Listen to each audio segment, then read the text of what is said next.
Hello दोस्तों, कैसे हो आप सभी। आशा करती हूँ आप सभी स्वस्थ होंगे। मैं आप सभी का अपने चैनल हिंदी क्लासेस में बहुत बहुत स्वागत करती हूँ। तो आप सभी को पता है भाई, हम आदिकाल के क्वेश्चन आंसर कर रहे हैं। ठीक है, हमने चैप्टर वाइज सीरीज चला रखी है। ठीक है, और ये हमारा दूसरा चैप्टर है आदिकाल का। पहला जो चैप्टर था वो मैंने आपको कंप्लीट करवा दिया है। ठीक है, पहले एक क्लास प्रोवाइड करवाई 25-25 क्वेश्चनों की, फिर मैंने प्राइमर लगा दिया था कंप्लीट क्लासों का, तो आप उसको जाकर देख सकते हैं।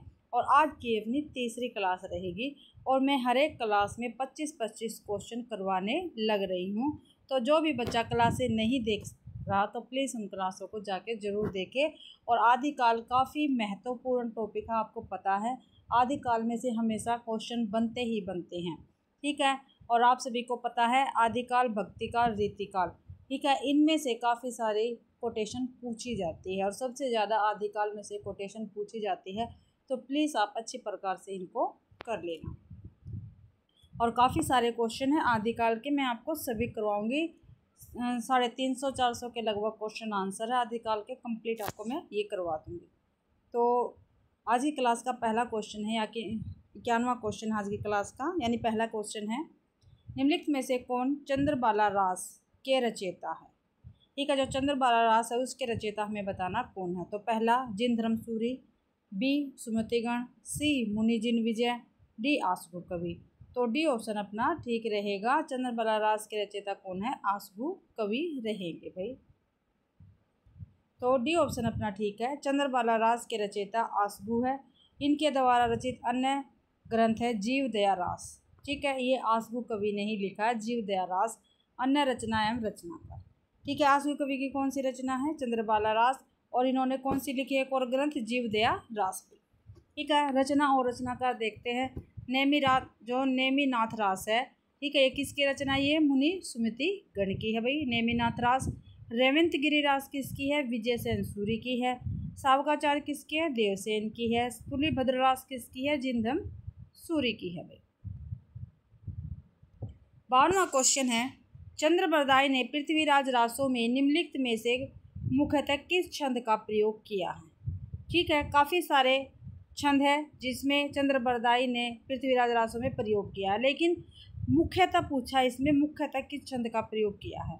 तो ए अरिल, बी पदड़िया, सी कवित्त, या डी सवैया।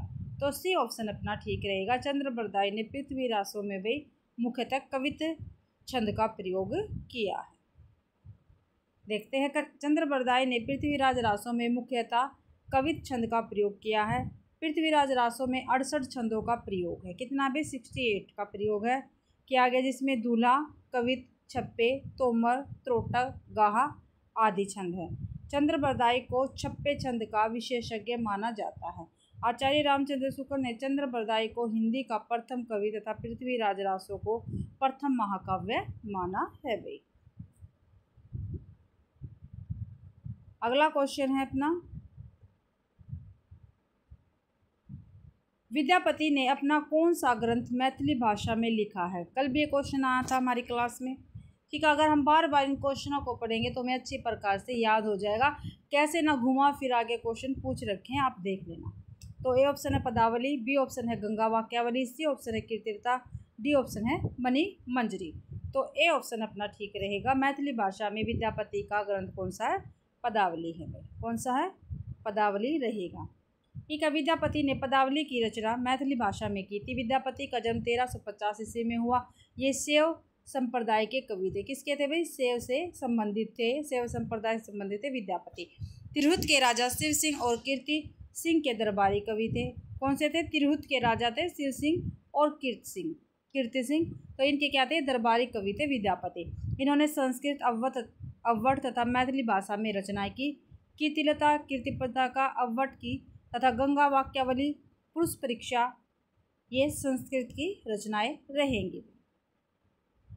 अगला क्वेश्चन है, पवनचर्यो में किसका वर्ण है? जो पवनचर्यो रचना है इसमें भाई किसका वर्ण किया गया है, ये हमें बताना है। तो किसका वर्ण किया गया है? A option Shiv, B option Sita, C option Bharat, या डी ऑप्शन राम। तो भाई डी ऑप्शन अपना ठीक रहेगा। पवनचर्यो में राम का वर्ण किया गया है। देखते हैं यहाँ पे, पेंचुरियों में राम का वर्ण किया गया। पेंचुरियों स्वयंभू की रचना है। किसकी रचना भाई? पेंचु किसकी रचना है? ये है स्वयंभू की रचना है। इसे पद्म चरित्र तथा जैन रामायण कहा जाता है। इसे क्या कहा जाता है? पद्म चरित्र तथा जैन रामायण कहा जाता है। इसकी भाषा अपभ्रंश है। इसमें 5 कांड, विद्याधर कांड, अयोध्या कांड, सुंदर कांड, युद्ध कांड और उत्तर कांड है। ठीक है, जो हमारे तुलसीदास की, ठीक है, आपको पता है, एक ऐसी ही क्या है हमारे पास रामायण है। ठीक है, आप सभी को पता, मैं उसका थोड़ा सा हिंट बता रही हूँ। मैंने रामायण कहा, लेकिन आप मुझको इसकी जो ओरिजिनल नाम है वो आप मुझे कमेंट बॉक्स में ज़रूर से ज़रूर बताएंगे। उसमें हमारे 7 कांड है। ठीक है, रामचरितमानस है, मैंने बता दिया, रामचरितमानस में 7 कांड है। कितने भी? 7 कांड है। ठीक है, तो इसमें कितने कांड है? जो पेंचुरियों की, पेंचुरियों है स्वयंभू की, ये भी क्या है? एक प्रकार की हमारी रामायण है, जिसमें राम का वर्ण हुआ है, वो हमारी रामायण ही होती है। इसमें क्या है? 5 कांड है। ठीक है, पूछा जा सकता है पेपर में, क्योंकि आजकल डीपली पूछ रहे हैं। तो विद्याधर कांड, अयोध्या कांड, सुंदर कांड, युद्ध कांड और उत्तर कांड। इसमें राम कथा को जैन धर्म के अनुसार परिवर्तित करके प्रस्तुत किया है। ठीक है, राम कथा को क्या भाई? जैन धर्म के अनुसार परिवर्तित करके। अगला क्वेश्चन, अमीर खुसरो की पहेलियाँ और मुकरिया किस भाषा में है? ठीक है, जो अमीर खुसरो है उसकी पहेलियाँ और मुकरिया किस भाषा में है, ये हमें बताना है। A option Khari Boli, B option Urdu, C option Awadhi, D option Braj. तो हमारी ए ऑप्शन बिल्कुल ठीक रहेगा। अमीर खुसरो की पहेलियाँ और मुकरिया भाई ए खड़ी बोली में है। आगे देखते हैं। अमीर खुसरो की पहेलियाँ और मुकरिया खड़ी बोली में है। अमीर खुसरो का वास्तविक नाम अब्दुल हसन था। ये निजामुद्दीन औलिया के शिष्य थे। अमीर खुसरो खड़ी बोली के आदि कवि कहे जाते हैं। क्या भाई? जो अमीर खुसरो है वो खड़ी बोली के आदि कवि कहे जाते हैं भाई। ईश्वरी प्रसाद ने अमीर खुसरो को महाकवि या कवियों में राजकुमार की संज्ञा दी है। ठीक है, क्वेश्चन बन सकता है भाई, कवियों में राजकुमार की संज्ञा किसने दी है अमीर खुसरो को? तो किसने दी है? ईश्वरी प्रसाद ने, और महाकवि भी ईश्वरी प्रसाद ने कहा है अमीर खुसरो को भी। ठीक है, विद्वानों ने खुसरो द्वारा रचित ग्रंथों की संख्या 100 बताई है। खालिक बारी, पहेलियाँ, मुकरिया, 2 सुकने, गजल आदि इनकी प्रमुख रचनाएं रहेंगी भाई। अगला क्वेश्चन है 56वां, डिंगल भाषा का अर्थ क्या है? जो डिंगल भाषा है उसका अर्थ पूछा है भाई, क्या है?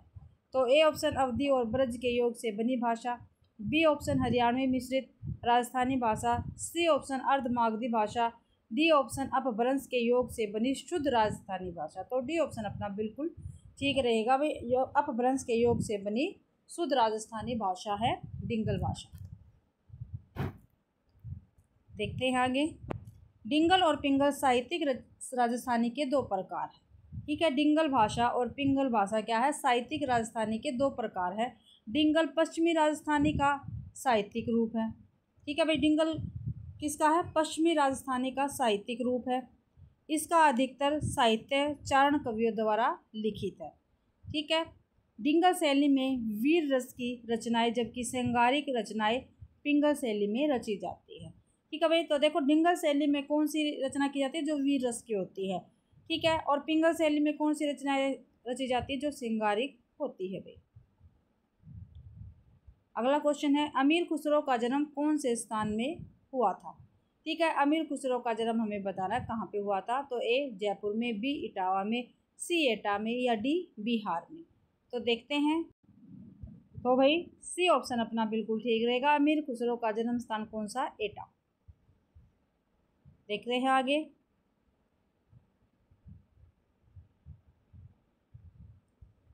अमीर खुसरो का जन्म 1253 ईस्वी में एटा उत्तर प्रदेश के पटियाली नामक कस्बे में हुआ था।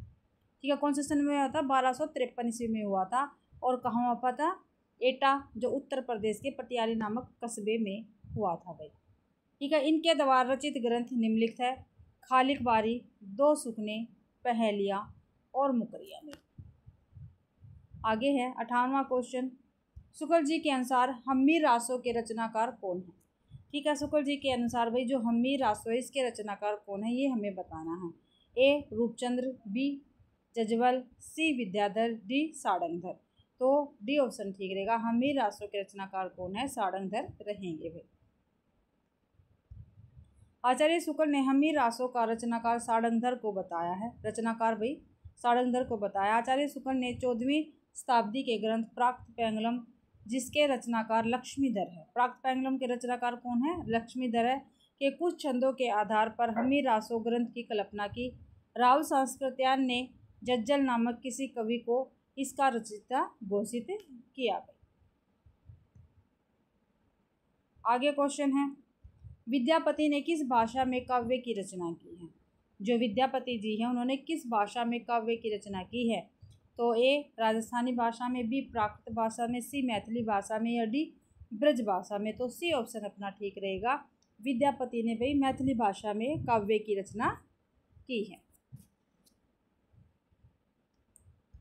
विद्यापति ने 3 भाषाओं में काव्य की रचना की है, संस्कृत, अवध और मैथिली में। अतः विकल्प सी संगत होगा। विद्यापति को मैथिली कोकिल भी कहा जाता है। क्या भाई? जो विद्यापति है उनको मैथिली कोकिल भी कहा जाता है। विद्यापति का जन्म 1350 ईस्वी में हुआ था। मैथिली भाषा में विद्यापति ने पदावली की रचना की है और सूर्यकांत त्रिपाठी ने पदावली की मादकता को नागिन की लहर कहा है। ये क्वेश्चन काफ़ी बार बना है भाई। पदावली की मादकता को नागिन की लहर किसने कहा है? तो निराला जी ने कहा।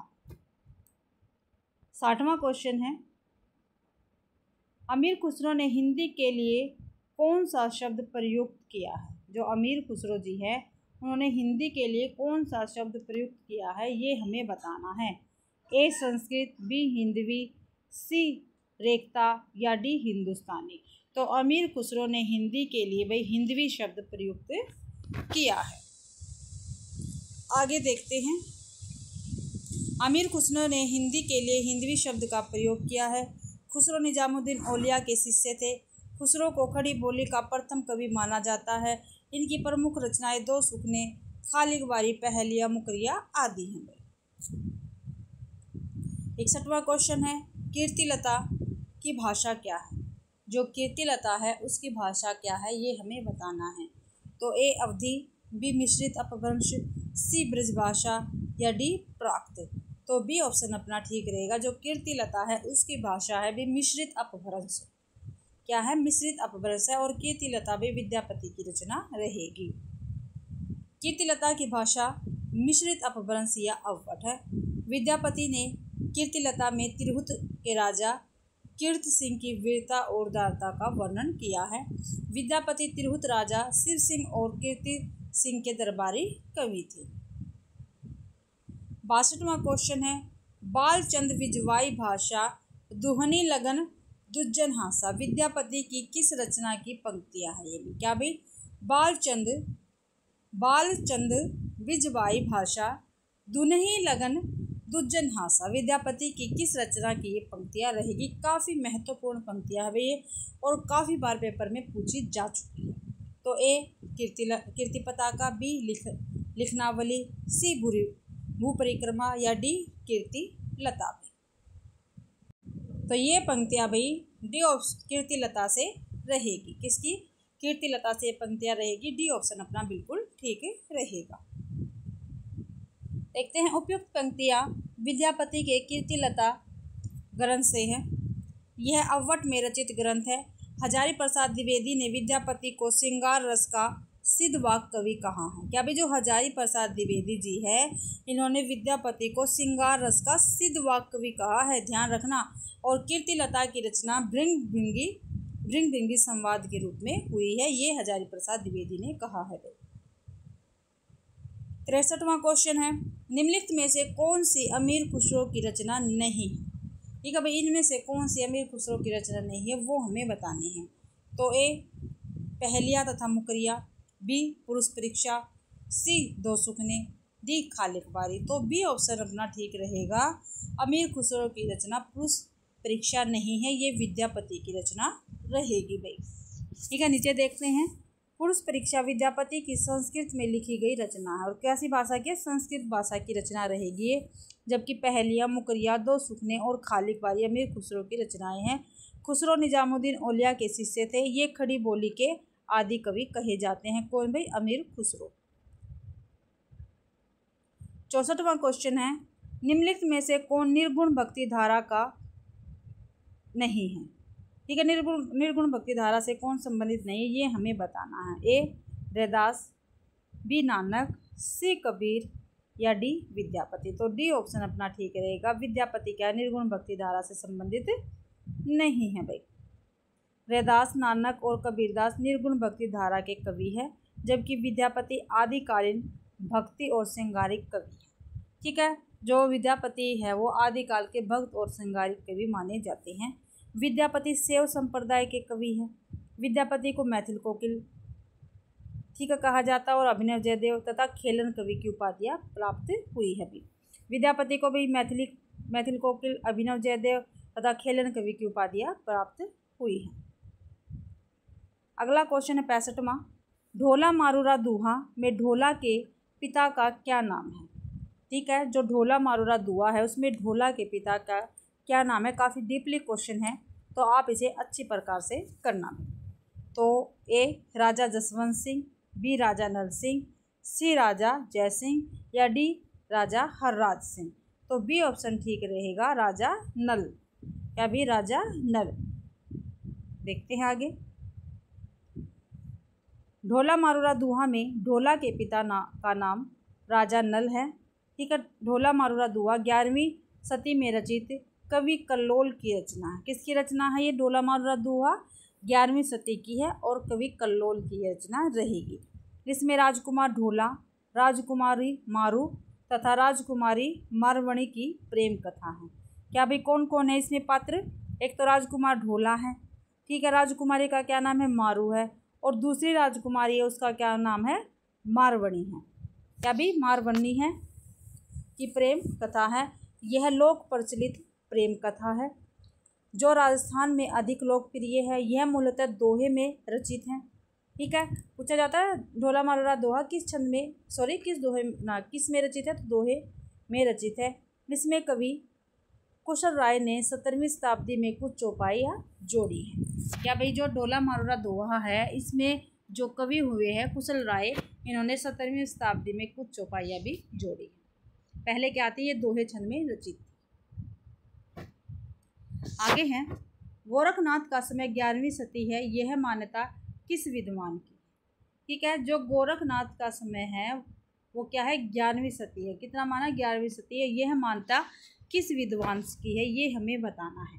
तो ए राहुल सांस्कृत्यायन की, बी डॉक्टर हजारी प्रसाद द्विवेदी की, सी आचार्य रामचंद्र शुक्ल की या डी डॉक्टर पीताम्बर दत्त बर्थवाल की। तो डी ऑप्शन ठीक रहेगा। डॉक्टर पीताम्बर दत्त बर्थवाल ने गोरखनाथ का समय 11वीं सदी माना है। आगे है क्वेश्चन, आगे भी इसका साथ देखते हैं।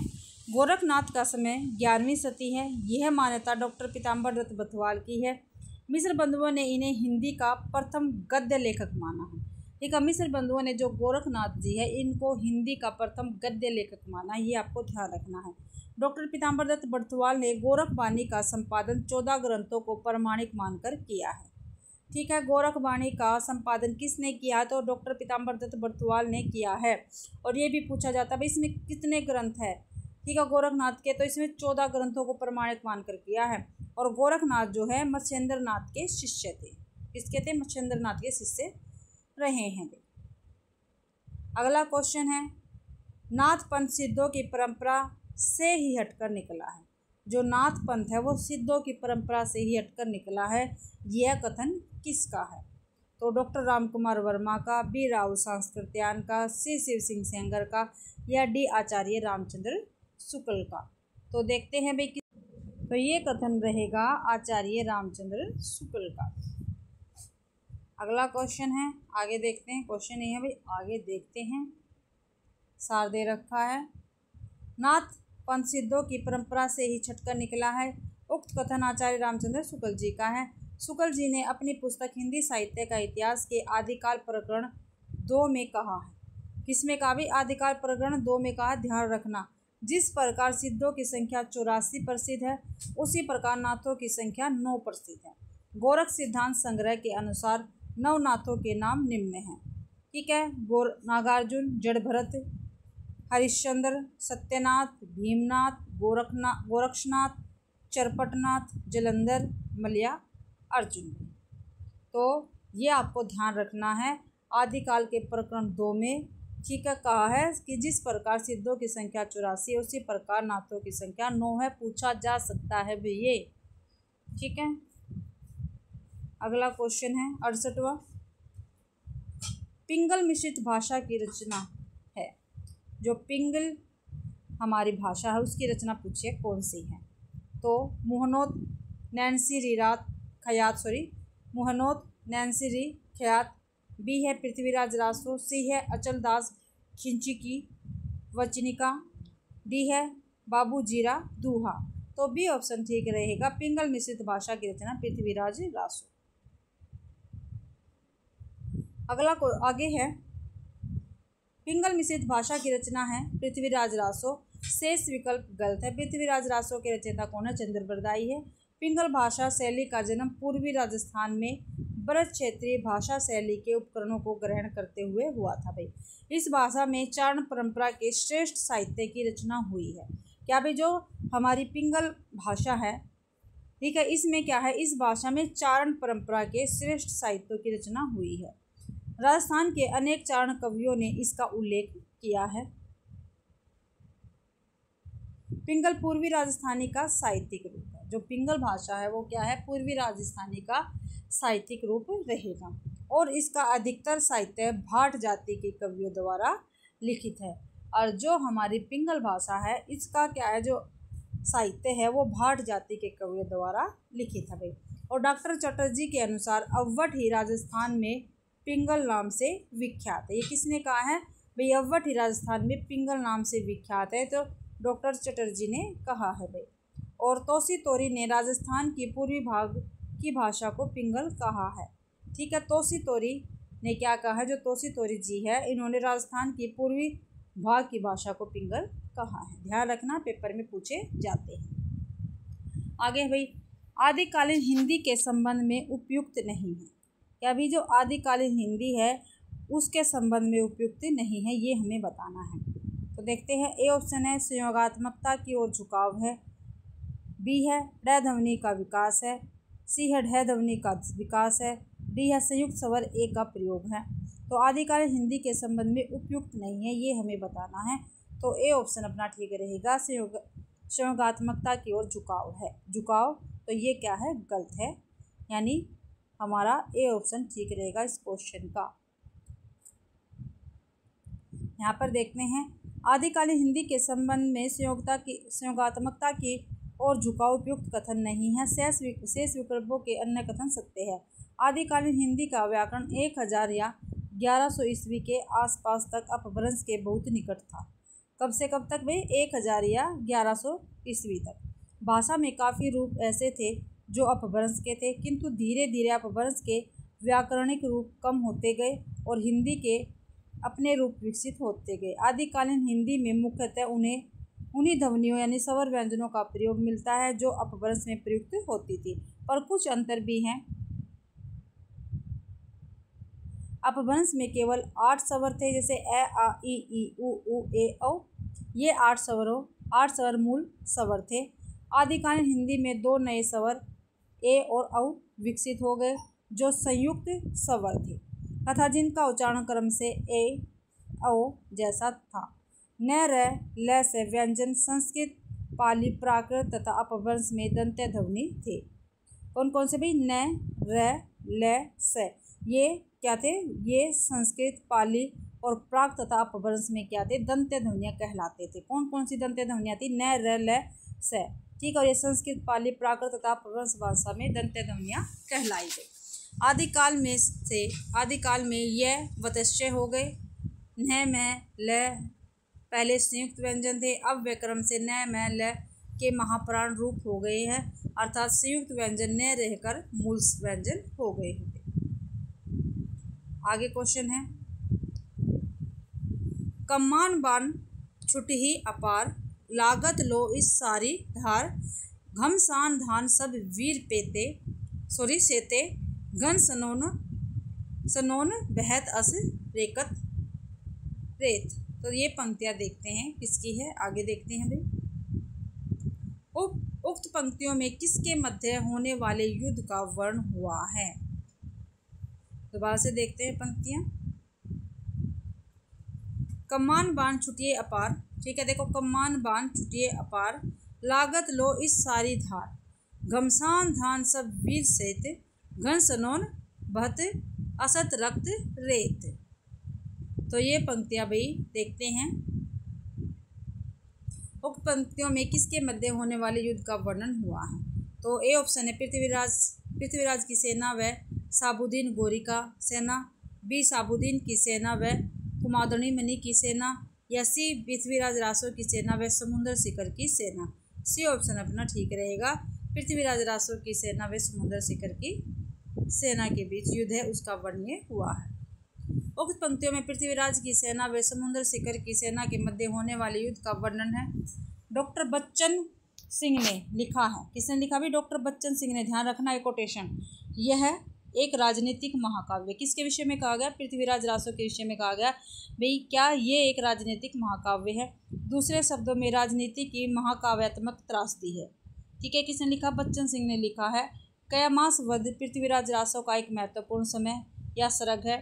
पृथ्वीराज रासो को जब चंद्रबरदाई के पुत्र जलन ने पूरा किया। चंद्रबरदाई को छप्पे छंद का विशेषज्ञ माना जाता है, काफ़ी बार मैंने आपको बता दिया है, और ये भी काफ़ी बार क्वेश्चन पूछा जाता है। भाई पृथ्वीराज रासो को चंद्रबरदाई के पुत्र, क्या नाम था इसका? जलन, इसने पूरा किया था। आचार्य रामचंद्र शुक्ल ने लिखा है, चंद्रबरदाई हिंदी के प्रथम महाकवि माने जाते हैं और इनका पृथ्वीराज रासो हिंदी का प्रथम महाकाव्य है।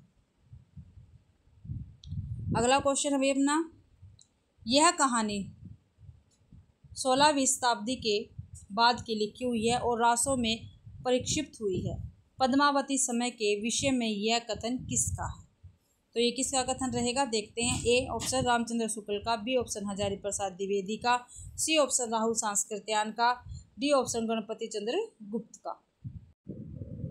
तो भाई अपना बी ऑप्शन बिल्कुल ठीक रहेगा, हजारी प्रसाद द्विवेदी का ये कथन रहेगा। भाई देखते हैं आगे।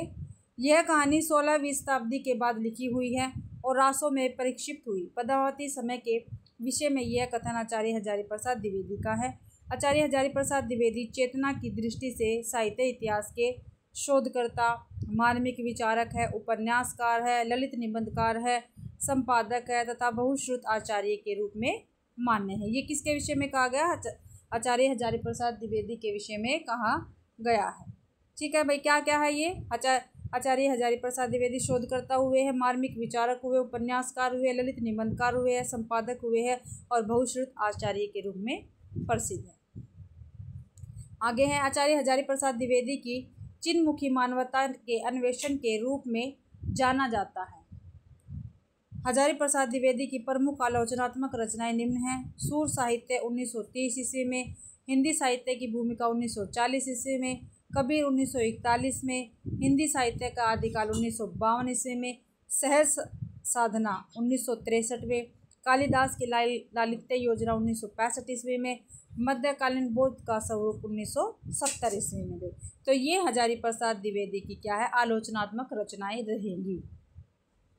आगे है, पृथ्वीराज समय जो रासो का 20वां समय, क्या भाई? पृथ्वीराज पद्मावती समय जो है रासो साहित्य का 20वां समय है, यानी 20वां सर्ग है, ठीक है। चंद्रबरदाई ने श्रृंगार, वीर, रौद्र, विभत्स एवं भयानक रसों का सजीव या यथार्थ अंकन किया है। किसने किया भाई? चंद्रबरदाई ने किया है पृथ्वीराज रासो में, ठीक है। कौन कौन से?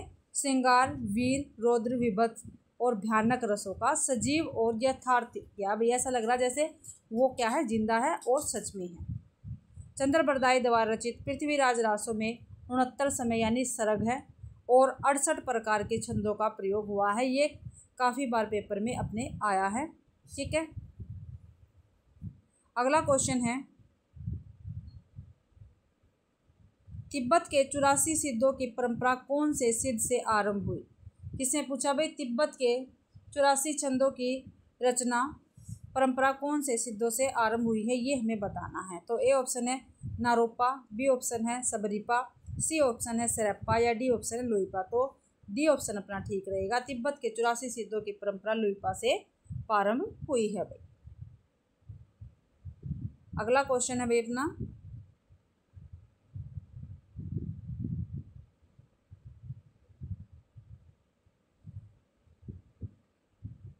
निम्न में से कौन आदिकाल के अंतिम चरण के सुप्रसिद्ध कवि है? भाई आदिकाल के अंतिम चरण के सुप्रसिद्ध कवि पूछे हैं, कौन से हैं इसमें? तो ए अमीर खुसरो, बी स्वयंभू, सी पुष्पदंत या डी अब्दुल रहमान। तो अमीर खुसरो भाई क्या है, आदिकाल के अंतिम चरण के सुप्रसिद्ध कवि हुए हैं। ये ऑप्शन अपना बिल्कुल ठीक रहेगा। अमीर खुसरो आदिकाल के अंतिम चरण के सुप्रसिद्ध कवि हैं। अमीर खुसरो का वास्तविक नाम अब्दुल हसन था। यह निजामुद्दीन औलिया के शिष्य थे। खुसरो द्वारा रचित ग्रंथों की संख्या 100 बताई गई है, जिनमें महत्वपूर्ण खालिक बारिक है, पहलिया है, मुकरिया है, दो सुकने हैं, गजल है आदि। और ईश्वरी प्रसाद ने अमीर खुसरो को महाकवि या कवियों में राजकुमार की संज्ञा दी है। पेपर में पूछा जा सकता है, भैया आप ध्यान रखना, 2-3 बार आ चुका है, मैंने आपको बता दिया पहले भी। स्वयंभू 8वीं सदी अपभ्रंश भाषा के महाकवि है। जो स्वयंभू है वो अपभ्रंश भाषा के क्या है, महाकवि माने जाते हैं 8वीं सदी के। इनके ग्रंथ ब्रह्मचर्यु है, ऋठनेमिचर्यु है। इन्हें अपभ्रंश का वाल्मीकि भी कहा जाता है। तो अपभ्रंश का वाल्मीकि किसको कहा जाता है? स्वयंभू को कहा जाता है। पुष्पदंत 10वीं सदी को अपभ्रंश का भवभूति कहा जाता है। जो पुष्पदंत है वो क्या है, 10वीं सदी के थे, और पुष्पदंत को भैया अपभ्रंश का भवभूति कहा जाता है। पेपर में काफ़ी बार पूछा गया है, अपभ्रंश का भवभूति किसको कहा जाता है? तो पुष्पदंत को कहा जाता है। इनके 3 ग्रंथ हैं, महापुराण, नय कुमार चर्यु और जसर चर्यु। अगला क्वेश्चन है भाई, हिंदी साहित्य का प्रथम महाकाव्य कौन सा है? तो कौन सा है प्रथम महाकाव्य, देखते हैं। ए सावकाचार, बी पृथ्वीराज रासो, सी पाहुड़ दोहा या डी भरतेश्वर बाहुबली। तो बी ऑप्शन अपना ठीक रहेगा, पृथ्वीराज। ठीक है, तो हिंदी साहित्य का प्रथम महाकाव्य कौन सा है? पृथ्वीराज रासो भाई। तो हिंदी साहित्य का प्रथम महाकाव्य पृथ्वीराज रासो है। पृथ्वीराज रासो की रचना चंद्र बरदाई ने 8वीं सदी में की थी। कब की थी? 18वीं शताब्दी में की थी। रामकुमार वर्मा ने लिखा है। पृथ्वीराज रासो को डिंगल साहित्य का सर्वप्रथम काव्य कहा जाता है। चंद्र बरदाई को हिंदी साहित्य का सर्वप्रथम महाकवि माना जाता है। किसने कहा? रामकुमार वर्मा ने कहा है। और भाई रामचंद्र शुक्ल ने भी जो है चंद्र बरदाई को हिंदी साहित्य का सर्वप्रथम कवि माना है, और पृथ्वीराज रासो को भाई हिंदी साहित्य का सर्वप्रथम काव्य कहा है। आगे पृथ्वीराज रासो में 56 छंदों की बहुलता है। ठीक है, इन छप्पों के कारण ही इस ग्रंथ को लोकप्रियता मिली है। ठीक है, पृथ्वीराज रासो में सबसे ज़्यादा कौन से छंद है? तो 56 छंद है, भाई ध्यान रखना आपको। आगे है, डॉक्टर गणपति चंद्र गुप्त ने अपने ग्रंथ हिंदी साहित्य का वैज्ञानिक इतिहास। तो हिंदी साहित्य का वैज्ञानिक इतिहास किसका है? गणपति चंद्र गुप्त का है, ध्यान रखना है। इसमें भाई सालिबद्र सूरी को हिंदी का प्रथम कवि माना है। ये भी पूछा गया है, गणपति चंद्र गुप्त हैं, उन्होंने कौन से कवि को प्रथम कवि माना? तो सालिबद्र सूरी को हिंदी का प्रथम कवि माना, ध्यान रखना। 75वां क्वेश्चन है, सुमेलित करते हुए दिए गए कूट से सही उत्तर का चयन कीजिए। ठीक है, तो हमें सही उत्तर का चयन करना है। तो देखते हैं भाई, तो देखते हैं। नाथ जो पहले आता है वो मिलाएंगे। नाथ संप्रदाय किसका है? हजारी प्रसाद द्विवेदी का। तो बी का 4 हो गया। तो देखते हैं, बी का 4 2 में है, बी में और डी में, इसलिए ए ऑप्शन कट गया, सी ऑप्शन कट हो गया। ठीक है, फिर देखते हैं हिंदी गोरखनाथ और उनका युग। ठीक है, गोरखनाथ और उनका युग किसका है?